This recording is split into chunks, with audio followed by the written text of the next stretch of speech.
আসসালামু আলাইকুম। সর্বপ্রথম আল্লাহ তাআলার দরবারে লাখো কোটি শুকরিয়া আদায়, আলহামদুলিল্লাহ।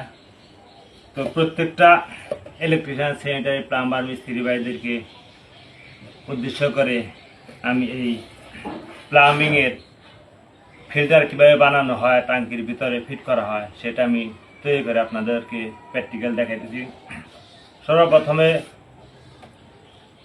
15 ইঞ্চি করে 3 পিস ফিল্টার পাইপ নেবেন এবং একটা প্লেন টি নেবেন।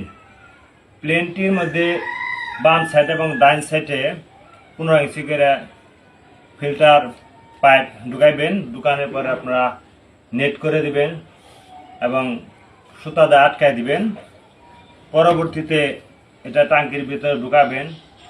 ঢুকানোর পরে এটা ট্যাঙ্কির মাঝখানে শোয়াই দিবেন এবং ট্যাঙ্কির নিচে যে পানিটা ফিল্টার হয়ে বের হবে, সেই ফিল্টার পাইপের সাথে এই পাইপটা এই মাথার গিট্টুগুলা খুলে জয়েন দিয়ে দিবেন।